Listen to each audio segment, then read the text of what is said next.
আসসালামু আলাইকুম। আমার ভিডিওটা আপনারা লাইক করবেন, শেয়ার করবেন, সাবস্ক্রাইব করবেন। আসসালামু আলাইকুম দর্শক, আমরা উত্তরাধিকার সূত্রে এমন একটি দেশ পেয়েছি যে দেশটি আমাদের জন্মের, বাংলাদেশ নামক দেশটি জন্মের আগে থেকেই এটা আগে ছিল 1971 সালে 16 ডিসেম্বর স্বাধীন হওয়ার পূর্বে ছিল এটা পূর্ব পাকিস্তান। এই পূর্ব পাকিস্তান সাথেও বৈরিতা ছিল তখন এই ভারতের। আমরা স্বাধীন হয়েছি 1971 সালে। আমরা আমাদের নিজস্ব স্বার্থে পাকিস্তানের একগুঁয়েমি, পাকিস্তানের স্বেচ্ছাচারিতা, পাকিস্তানের শোষণ, পাকিস্তানের নির্যাতনের কারণে আমরা পাকিস্তান থেকে আলাদা হয়ে স্বাধীন হয়েছে 1971 সালে। ভারত আমাদেরকে সাহায্য করেছে। আমরা আমাদের সাথে ভারতের সাথে ধরা দিয়েছি স্বাধীনতা পাওয়ার জন্য।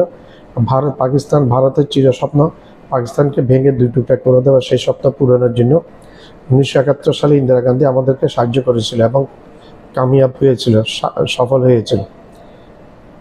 এখন এরপর থেকে ভারত আমাদেরকে 1971 সালের 16 ডিসেম্বর থেকে 2024 সালের 5ই আগস্ট হাসিনার তক্তাপলট, হাসিনা ছাত্র জনতা আন্দোলনে ছাত্রদের তাড়া খেয়ে বাংলাদেশ থেকে ভয়ে দিল্লিতে গিয়ে আশ্রয় নেওয়ার পূর্ব পর্যন্ত ভারত একছত্র দাদাগিরি দেখিয়েছে আমাদেরকে।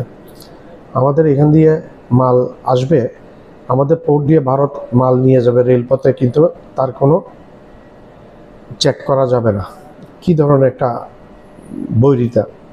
আমাদেরকে যুদ্ধ বিমান কিনতে দেয় না, যার ফলশ্রুতিতে পুরনো ঝক্করমাখা ফাইটার প্লেন দিয়ে প্র্যাকটিস করতে গিয়ে কিছুদিন আগে মাইলস্টোন শিশুদের বিদ্যালয়ের উপরে প্লেনটি ক্রাশ করার ফলে অনেক শিশু প্রাণ দিয়েছে। তো এগুলো হচ্ছে আমাদের এই বিগত হাসিনা সরকারের দুর্নীতি, হাসিনা সরকারের দুর্নীতির ফসল। হাসিনা সরকার ভারতকে সব কিছু দিয়ে দিয়েছে, বিনিময়ে কিছুই ভারত থেকে নেয়নি। এবং হাসিনার একটা উদ্দেশ্য ছিল যে কোনো মতে গদিতে থাকতে হবে, তার বাংলাদেশ জাহান্নামে যাক। আমাদের বন্দর, মংলা বন্দরকে ভারতের হাতে তুলে দিয়েছিল এবং আমাদের মধ্যে দিয়ে করিডোর, আর কিছুদিন গেলে পশ্চিমবাংলা থেকে আমাদের মধ্যে দিয়ে করিডোর 7 সিস্টারের সাথে যাওয়ার জন্য করে দিত। এবং আরও 1 বছর যদি যেত, ভাগ্য ভালো, পতন হয়ে গেছে। নাইলে আর 1 বছর গেলে ভারত বলতে যে আমাদের 10 ডিভিশন সৈন্য বাংলাদেশের অভ্যন্তরে থাকবে প্রয়োজনে 7 সিস্টারে যাওয়ার জন্য। তখন বাংলাদেশে করার কিছুই থাকতো না। হাসিনা এমনিও সেবাদাসী হিসেবে কাজ করেছে ভারতের 14-15টা বছর। বাংলাদেশের মানুষকে অকৃত্রিম নির্যাতন করেছে, হেফাজতে হত্যাকাণ্ড চালিয়েছে, বিডিআর 56 জন অফিসার মেরে ফেলেছে ওর সাথে মিলে সেনাবাহিনী মেরুদণ্ড ভেঙে দেওয়ার জন্য। তারপর 2024 সালের জুলাই আগস্টে 1400 ছাত্র হত্যা করেছে। শিশুরা পর্যন্ত 135 জন শিশু পর্যন্ত রেহাই পায়নি, মারা গেছে হাসিনার গুলিতে। তো এখন ভারত আমাদেরকে অযাচিত হস্তক্ষেপ করেছে, অনধিকার চর্চা করে আমাদেরকে হস্তক্ষেপ করতে আমাদেরকে 15 বছর টিকিয়ে রেখেছে হাসিনাকে বিনা ভোটে এবং দিনে ভোট রাত্রে করে এবং ডামি ইলেকশনের মাধ্যমে ভারত টিকিয়ে রেখেছিল পুতুল সরকারকে, পুতুল হাসিনাকে। ভারত যে অযাচিত আমাদেরকে অত্যাচার করেছে সেটা বাংলার মানুষ মনে রেখেছে এবং বাংলার মানুষ ভুলে নেয়। তার প্রতি উত্তর দিয়েছে 2024 সালে 5ই আগস্ট। এমনভাবে বাংলার মানুষ খেপেছে যে পালিয়ে বাঁচতে হয়েছে স্বৈরাচারকে। ভারত এখন মনে হয় বুঝতে পারছে, যদি বুঝতে পারাটা ভালো, আর বুঝতে না পারলে আর খারাপ। ভারতের এই একগুঁয়েমি, ভারতের এই সমস্ত কারণে আমাদের সাথে পাকিস্তানের উত্তর ব্যবসা বাণিজ্য বেড়ে গেছে, সামরিক ব্যবসা বেড়ে গেছে এবং এমনি নর্মাল ব্যবসা বেড়ে গেছে। চীনের সাথে সামরিক ব্যবসা এবং নর্মাল ব্যবসা বেড়ে গেছে, তুরস্কের সাথে বেড়ে গেছে এবং ভারত বড় একটা মার্কেট বাংলাদেশ থেকে হারিয়ে গেছে এবং ভারতের অর্থনীতির উপর বিরূপ প্রতিক্রিয়া পড়েছে। বিশেষ করে কলকাতা, দিল্লি, পুরো ভারতের অর্থনীতি মেরুদণ্ড ভেঙে গেছে বাংলাদেশের সাথে অসহযোগিতা করার ফলে, বাংলাদেশের সাথে সব কিছু বন্ধ করে দেওয়ার ফলে। তো সেই ভারত এখন সম্ভবত বুঝতে পারছে অযাচিত হস্তক্ষেপ ভারতের জন্য ভয়াবহ বিপদ ডেকে এনেছে, যা এখন বর্তমানে চলছে। এখন ভারতকে আমরা পাত্তা দিই না, আমরা ধারও দাঁড়ি না। চীন আমাদেরকে চিকিৎসার জন্য কুর্মি শহরে 3টা হসপিটাল খুলে দিয়েছে এবং চিকিৎসা ভারত থেকে অনেক 10-15-20 বছরের অ্যাডভান্স বলছে, যারা গেছে তারা বলছে ভারতের থেকে চিকিৎসা ব্যবস্থা অনেক বেশি উন্নত। চীন একটা উন্নত রাষ্ট্র, চীনের চিকিৎসা ব্যবস্থা অবশ্যই ভারত থেকে উন্নত হবে। তো ভারত নিজের পায়ে নিজে কুড়াল মেরেছে মোদি মোদি নিজের অর্থনীতি শেষ করে দিয়েছে, এখন গর্তে পরে ফান্দে পড়িয়া বগা কান্দারে, এই বগা মোদি গর্তে পরে এখন দ্রুত ইউনূস সাহেবের সাথে বন্ধুত্ব বাড়ানোর চেষ্টা করছে এবং বাংলাদেশের সাথে বন্ধুত্ব বাড়ানোর চেষ্টা করছে। কিন্তু যেটা হারিয়ে গেছে সেটা তুমি আর ফিরে এত সহজে পাবে না, বাংলা মানুষের অন্তর তুমি কোনোদিন পাবে না। দুইটা চিকিৎসক একটা নার্স দিলে তুমি এগুলা বাংলা মানুষ বুঝে এগুলো। চীন তার আগে অনেক বড় প্রতিনিধি দল পাঠিয়েছে স্বাস্থ্য খাতে, আর চীন আমাদেরকে প্রচুরভাবে সাহায্য সহযোগিতা করে আসছে। আমাদের এখন উচিত চীন, পাকিস্তান, তুরস্কের সাথে সামরিক চুক্তি করা, এই ভারতের দাদাগিরি রহিত করার জন্য। ভারতের প্রতিবেশী দেশের মধ্যে 7টা দেশ, চীন, পাকিস্তান, বাংলাদেশ, শ্রীলঙ্কা, নেপাল, ভুটান, মালদ্বীপ, মায়ানমার এবং আফগানিস্তান। একটা দেশের সাথে ভারতের সুসম্পর্ক নেই, প্রত্যেকটা দেশের সাথে সুসম্পর্ক চীনের। তো ভারত নিজের প্রতিবেশীদেরকেও ঠিকভাবে রাখতে পারে না, কী করবে ভারত, কেমনে চলবে ভারত? ভারত এখন হয়তো বুঝতে পারছে। গত কিছুদিন আগে আওয়ামী লীগ একটা বেহুদা একটা অনুষ্ঠান করতে চেয়েছিল দিল্লিতে, গোপালগঞ্জে হত্যাকাণ্ড, নির্যাতন, এগুলি ফালতু ইস্যু, বোগাস কতগুলি ইস্যু নিয়ে, কিন্তু সেটা এবং পণ্ড করে দিয়েছে নরেন্দ্র মোদী, প্রধানমন্ত্রী নরেন্দ্র মোদী। শোনা যাচ্ছে প্রধানমন্ত্রী নরেন্দ্র মোদী পণ্ড করে দিয়েছে এবং বিজেপি সরকার এটা চরমভাবে পণ্ড করে দিয়েছে। এবং এই পণ্ডের অর্থ হচ্ছে আওয়ামী লীগকে আর কোনো তেমন একটা স্পেস দিবে না। ভারত এখন আওয়ামী লীগের বিকল্প খুঁজছে। ভারত বুঝতে পারছে আওয়ামী লীগ সহজে আর ক্ষমতায় আসবে না, তাই ডক্টর ইউনূসের সাথে সম্পর্ক শক্ত করার জন্য মরিয়া হয়ে গেছে।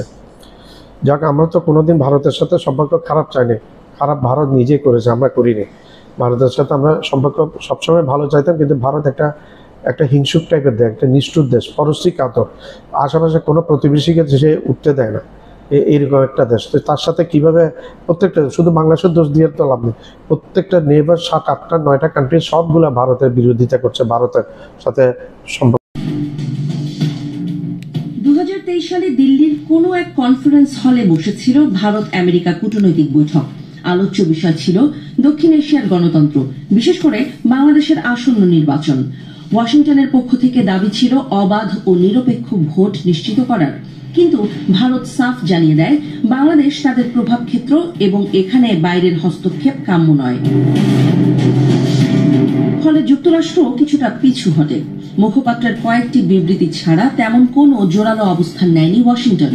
আর এই কৌশলগত নীরবতার সুযোগেই ভারত চালিয়ে যেতে থাকে তাদের পুরনো খেলা, প্রতিবেশী দেশের অভ্যন্তরীণ রাজনীতিতে সরাসরি হস্তক্ষেপ। 2024 সালের শেষে বাংলাদেশের রাজনীতিতে ঘটে এক তোলপাড় কাণ্ড।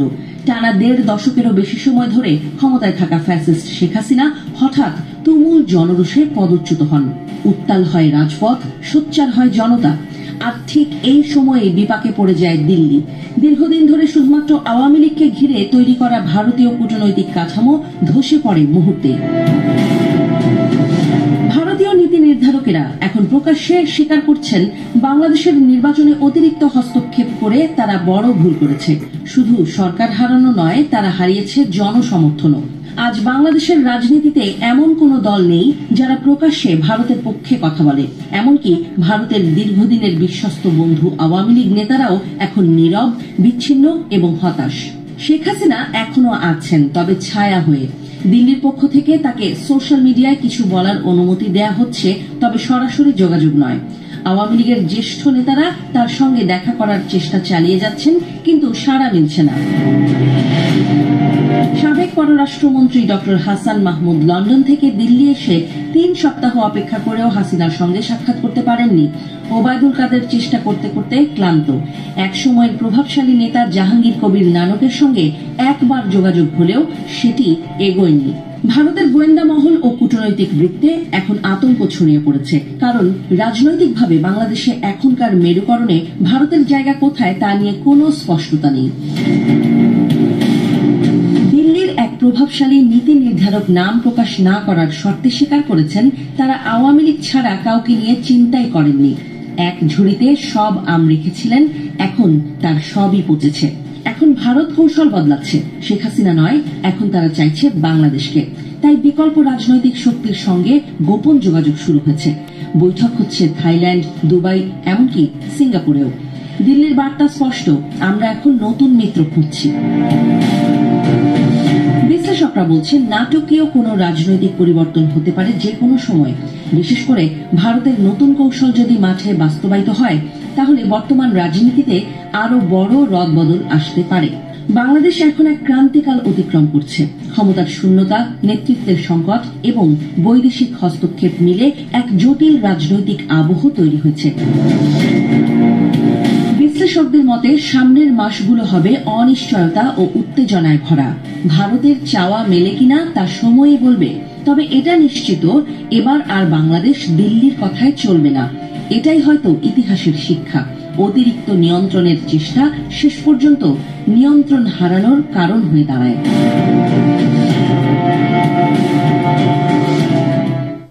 আমার চ্যানেলটা লাইক করবেন, সাবস্ক্রাইব করবেন, শেয়ার করবেন, বেল আইকনটা প্রেস করবেন। সাবস্ক্রাইব করতে ভুলবেন না।